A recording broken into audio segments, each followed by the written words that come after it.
पहली आईडी में 9 लोग जख्मी हुए, मगर दूसरी आईडी जिसका निशाना ये था कि पुलिस और सिक्योरिटी फोर्सेस के लोग जो मौके पर आए उनको टारगेट किया जाए, एसओपी का पालन करते हुए उस नुकसान को बचाया जा सका, वरना वो नुकसान और भी बड़ा हो सकता था, क्योंकि पहली आईडी छोटी थी और दूसरी आईडी उससे कहीं ज्यादा बड़ी थी और इरादा यही था कि दूसरी आईडी ज्यादा से ज्यादा लोगों का नुकसान करे।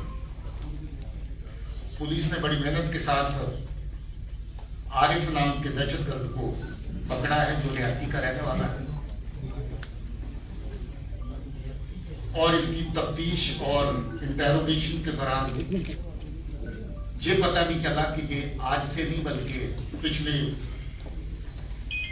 लगभग 3 साल से ये पार जो हैंडलर हैं दहशतगर्दी को चलाने वाले जो लोग हैं लश्कर तौबा के, उनके साथ इसका तालमेल है।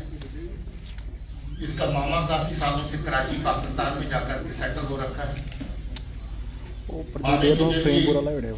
इसके साथ राब्ता हुआ और फिर एक दहशतगर्दी से चलाने वाला कासिम नाम का है, वो भी रियासी का रहने वाला है। काफी लंबा अर्सा पहले वो पाकिस्तान में जाके सेटल हुआ है और आज पाकिस्तान की दहशतगर्दी की जर्नी जो है उसका साथ दे रहा है, उसका समर्थक है, उनका सपोर्टर है, और दहशतगर्दी की कार्रवाइयां पाकिस्तान में बैठ करके यहाँ पर करवाता है। कासम ने लंबा अर्सा पहले 19 में इसके साथ राब्ता साधा। आपको याद होगा शास्त्री नगर में एक आईडी हुई थी, वो अभी तक उसका करने वाला कौन था वो बेनकाब नहीं हो पाया था। यही आदमी है जो शास्त्री नगर में फरवरी 22 में आईडी हुई थी, यही आदमी शामिल। आपको ये भी याद होगा कि कटरा में जो बस में आग लगी ब्लास्ट के बाद, उसमें बहुत सी चीजें पुलिस वर्कआउट कर पाई थी, मगर उसकी एक तार अभी तक जुड़ नहीं रही थी, एक कड़ी अभी तक जुड़ नहीं रही थी कि वो आईडी फिट किसने करी बस के अंदर। इसने माना है कि वो आईडी इसी ने फिट करी थी, एक नहीं बल्कि 2 आईडी लगाई थी ताकि लोगों का ज्यादा से ज्यादा नुकसान हो सके, और आईडी लगाने की जगह भी वो ढूंढी थी जो पेट्रोल टैंक को ही बारूद की तरह इस्तेमाल कर सके, और इसमें आईडी बस के अंदर जाकर के सीट नंबर 3 के नीचे जहां पेट्रोल पंप पड़ता है उसके बिल्कुल ऊपर फिट करी थी थैले के अंदर डाल के, और 2 आईडी एक साथ फिट करी थी। बात यही खत्म नहीं होती, एक आईडी और अभी इसके पास मौजूद है और उस आईडी का फोटो, और हो सकता है कि थोड़ी देर तक वो सही आईडी भी आपके साथ बात शेयर कर दी जाए। वो परफ्यूम आईडी है, बॉटल परफ्यूम की दिखती है, और अगर गलती से आपने परफ्यूम के स्प्रे के माफक उसको दबा दिया, जब खोल दिया तो आईडी फट जाएगी, और जिसके हाथ में आईडी होगी उसका मौके पर ही नुकसान हो जाएगा। जो पहली आईडीज अभी तक इस्तेमाल करी जो शास्त्री नगर में हुई वो टाइमर वाली डिवाइस थी। जो कटरा की बस में आईडी लगाई गई वो स्टिकी बॉम्ब की फॉर्म में थी, जो थोड़ा बड़े साइज में स्टिकी बॉम्ब हमने कठुआ में बरामद किए थे, जिसमें 450 ग्राम के करीब एक्सप्लोजिव मटेरियल रहता है। और जो जहां पर लगाई आईडी एक 750 ग्राम की थी पहली आईडी, और जो दूसरी थी उसका वजन 1 किलो से भी ज्यादा था। टिफन आईडी, और जो अभी आईडी पकड़ी है मैंने आपको बताया कि वो परफ्यूम आईडी थी। यार रुको 2 मिनट। यहाँ पर कोशिश है कि जो दहशतगर्दी के आर पार से कार्रवाई होती है उसमें जो लोग इन्वॉल्व हैं उनके खिलाफ सख्त कार्रवाई हो। पिछले काफी अरसे से हम लोग एक दहशतगर्द तंजीम को जिन्होंने दहशतगर्दी की कार्रवाई में यहाँ पर हिस्सा लिया उनके डोजियर तैयार किए, और इन सब तंजीमों को जो दहशतगर्दी को जहाँ पर चलाते हैं उनको बैन करने की कार्रवाई गवर्नमेंट ऑफ इंडिया की सतह पर की गई। लगभग 1 दर्जन ऐसी ऑर्गेनाइजेशन है जिनको अभी तक बैन किया गया है, या दहशतगर्दी की कार्रवाइयों में सम्मिलित होने के लिए नोटिफाई किया गया है कि ये दहशतगर्दी चलाने वाली ऑर्गेनाइजेशन है। और ऐसे ही लोग जो इनफरादी तौर पे इंडिविजुअल तौर पे दहशतगर्दी की कार्रवाइयों में शामिल हैं, 22 के करीब पिछले 2 साल के अंदर ऐसे लोग नोटिफाई किए गए हैं एज टेररिस्ट, वो कार्रवाई भी बराबर जारी है और उस कार्रवाई को भी आगे जिंदा रखा जाएगा। इसमें हैरत की बात यह है कि ये दहशतगर्दी की कार्रवाई आरिफ जो कर रहा है ये सरकारी मुलाजिम भी है। 2010 में रैबर 3 में भर्ती हुआ था, 2016 में रेगुलर टीचर बना, सरकार की तनख्वाह भी ले रहा है, सरकार के टुकड़ों में पल भी रहा है और साथ ही साथ कुछ और टुकड़ों के लिए अपने लोगों को नुकसान भी पहुंचा रहा है। पता चला कि इसको पहली आईडी लगाने और फोड़ने के बाद कुछ नगद रकम मिली थी, कटरा की आईडी लगाने के बाद भी इसको कुछ रकम दी गई थी और अभी जे आईडी लगाने में भी इसको ऐसा ही फायदा दिया गया। अब ये देखिए कि किस हद तक ये चीज एक चंद टुकड़ों के लिए लोगों की जान के साथ खिलवाड़ करना, लोगों का नुकसान पहुंचाना, ये सही लगता है। मगर शर्म की बात है इसके लिए कि ये दहशतगर्द सरकारी मुलाजिम भी है। अब इसकी मुलाजिमत तो जाएगी, इस केस में भी इसको अंजाम जो है भुगतना पड़ेगा। आज आपको मिलाने के लिए हम लोगों ने इस हादसे में जो लोग जख्मी हुए थे उनको भी लाया है, तो आप इस प्रेस के बाद उनके साथ मुलाकात भी कर सकते हैं कि उनके जज्बात, उनकी फीलिंग क्या है। और हम चाहते भी थे कि उनको जब इंसाफ मिले तो उनको पता चले कि जम्मू कश्मीर पुलिस जो है वो उनके लिए कितनी ये जरूरी था कि इस केस को वर्कआउट किया जाए। मैं इस टीम को अच्छे से गाइड करने के लिए, इस टीम को दिन रात जो मेहनत कर रही थी, इसको पल पल इनका हैंड होल्डिंग और उनकी सपोर्ट करने के लिए जो सीनियर ऑफिसर हैं, डीआईजी रेंज हैं, एडीजी जम्मू है मुकेश साहब, इनको भी मुबारकबाद देना चाहता हूँ, कॉम्प्लीमेंट करना चाहता हूँ। ये बहुत तकड़े टीम वर्क का नतीजा है कि ये केस वर्कआउट हो पाया, वरना ये केस इसलिए मुश्किल था कि इस बंदे ने अपने कपड़े तक जला दिए, कोई एविडेंस इसने छोड़ा नहीं। जूते भी जला दिए जो पहन के गया था, कपड़े जला दिए जो गया था, फोन अपना तोड़फोड़ करके आग लगा के उसको जला दिया। ये चाहता ही नहीं था कि कुछ सुराग वहां पर बचे।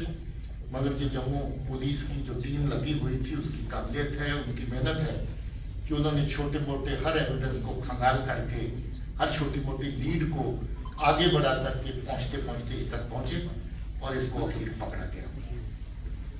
इस इंसिडेंट के बारे में इतनी मालूमात आपके साथ शेयर करनी थी। इसके अलावा आपका कोई सवाल हो तो कितने लोग पकड़े गए हैं? गवर्नमेंट एम्प्लॉइज कितने हैं? बताया जा रहा है 2 गवर्नमेंट टीचर हैं इसमें। अभी तो एक ही का है, उसके अलावा अगर कोई तफ्तीश आगे चलती है और किसी का इसमें आता है नाम तो स्कूल जो आईडी मॉड्यूल्स हैं उनमें से 4 लोग पकड़े गए हैं राजौरी और जम्मू कश्मीर। ये 3 वहां के देखें, जहां के देखें तो 4 हो गए। उसके अलावा आपको याद होगा कि तालिब का मॉड्यूल अगर देखें तो कितनी आईडी में वो शामिल था, तो तालिब के मॉड्यूल में कितने लोग पकड़े जा चुके थे, वो भी तो आधा दर्जन के पास, हाँ 5 लोग उसमें भी थे।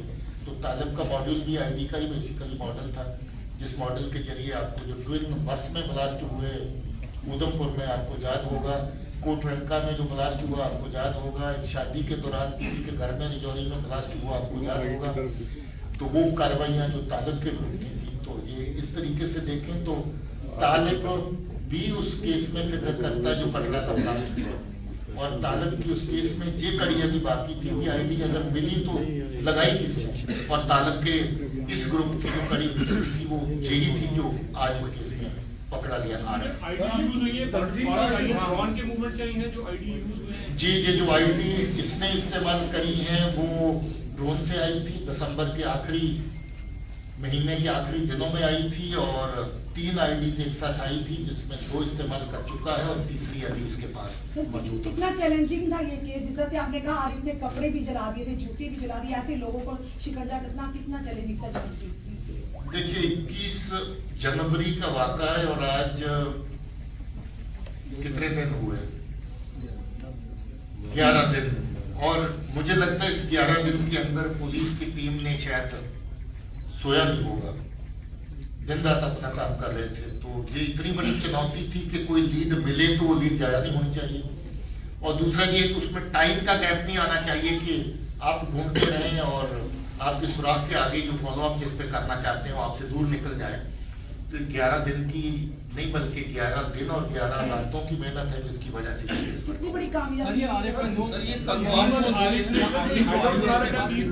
और आता भी यहाँ पे होंगे जम्मू कश्मीर में, क्या उनकी तरफ भी कुछ कब्जा कसा जाएगा? आखिर आरडी आती है, एक बार यहाँ पे का जल्द हो जाएगी, क्योंकि आका और भी जम्मू कश्मीर में होने चाहिए जो इसको पीछे सपोर्ट कर रहे हैं।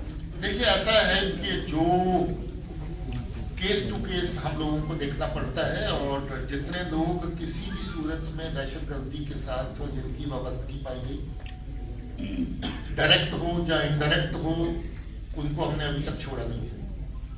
और इसके अलावा भी अगर कोई होगा तो उसके ऊपर भी शिकंजा कसा जाएगा, किसी को बख्शा नहीं जाएगा, किसी को छोड़ा नहीं जाएगा। मगर इस तरह का कोई ऑर्गेनाइज्ड तंजीम जहाँ पर बैठ कर के कार्रवाई कर रही है ऐसा सामने नहीं आया है। एक मॉड्यूल है जो तालिब का था, एक मॉड्यूल है जो जौहरी का था और ये भी एक मॉड्यूल का हिस्सा था जो यहाँ पर ऑर्गेनाइजेशन से ये सर आरिफ की और पीर बाग सुजवा में कोई इसे हाइडआउट बना रखा है सुनने में। मेरे ख्याल में कोई ऐसा नई चीज सामने आई है। वो कहीं इसने अपना सामान छुपाने के लिए कुछ जगह आगे पीछे इस्तेमाल करी, वो पुलिस ने ढूंढ ली है और उसके ऊपर कार्रवाई हो गई है। ऐसा कोई हाइडआउट वाला नहीं। तंजीम लश्कर तौबा है, मैंने पहले ही जिक्र किया है कि लश्कर तौबा है और इसका पार बैठा जो आपका हैंडलर है वो कासिम है, ये भी रियासी का रहने वाला है और कासिम भी रियासी का रहने वाला है। और इसका मामा कमरदीन है, कमरदीन भी इस वक्त कराची में बैठा है, जिसके जरिए से ये इसका राबता दहशतगर्दी तंजीमों के साथ शुरू हुआ।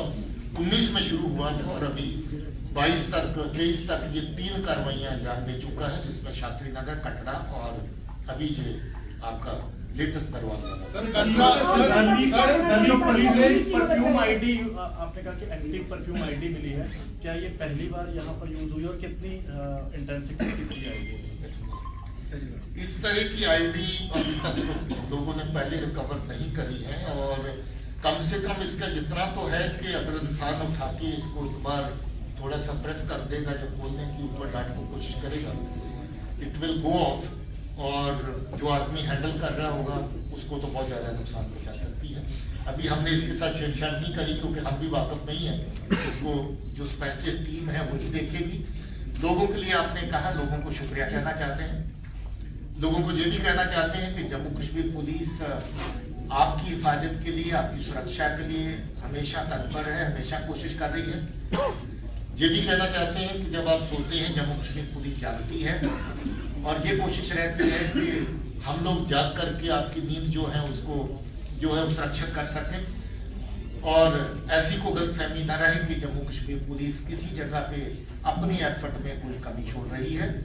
फिर भी जो अवाम के दुश्मन हैं, लोगों के दुश्मन हैं, उनको पहचानना, उनके खिलाफ कार्रवाई करना हमारा और अवाम का, हमारा और लोगों का मिला जुला काम है। इसमें भी लोगों ने बहुत सहयोग दिया, आगे भी उम्मीद करते हैं कि जम्मू कश्मीर पुलिस को लोगों का सहयोग मिलेगा।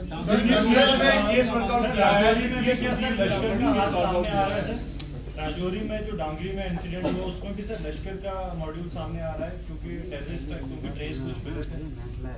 हम लोग उस केस को काफी शिद्दत से जो भी लीड मिल रही है उसके ऊपर काम कर रहे हैं। मेरे ख्याल में सही वक्त आने पर हम उसकी डिटेल आप सब लोग के साथ शेयर सर करेंगे। एक आखिरी सवाल रहेगा आपकी ओर कि उन लोगों को क्या चेतावनी हम देना चाहते हैं जो आतंकवादियों का समर्थन करते हैं या ऐसी सोच रखने वालों का साथ हमेशा देखें?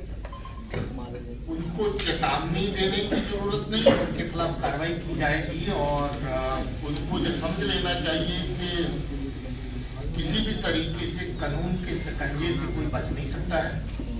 वो छुपा रह सकता है कुछ देर के लिए, मगर आज नहीं तो कल वो बिल्कुल बेनकाब हो जाएगा और कानून अपना काम करता है। पुलिस जिसकी जिम्मेवारी कानून को नाफिज करने की है वो अपना काम करती है और हम लोग कानून का पालन सख्ती से करते रहेंगे और उसमें कोई कोताही नहीं। सर यहाँ पे सर इनफैक्ट हमने देखा है कि अभी पेशावर में ब्लास्ट हुआ मॉस्क के अंदर, तो पाकिस्तान के डिफेंस मिनिस्टर ने एक स्टेटमेंट दिया।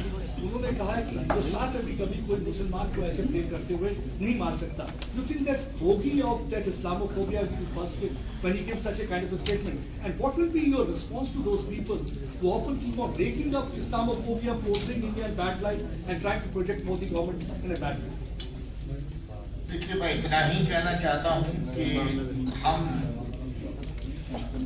कानून के दायरे में काम करने वाले लोग हैं और हम लोग कानून को नाफिज करते हुए मस्जिद की प्रिज्म से किसी चीज को नहीं देखते हैं। हम दोषी को दोषी के माफिक देख के चलना चाहते हैं, मस्जिद कोई भी हो उसका। और सरकार की नीतियां भी बड़ी साफ हैं कि दहशतगर्दी का तो मजहब नहीं, दहशतगर्द को दहशतगर्द जानना चाहिए और सख्त से सख्त कार्रवाई उनके खिलाफ करनी चाहिए। और जो इस तरह की मैनिपुलेशंस जो लोग अपने बातचीत में करने की कोशिश करते हैं, वो न सिर्फ अपने आप को घेरे में रखते हैं बल्कि लोगों को गुमराह करने की कोशिश करते हैं।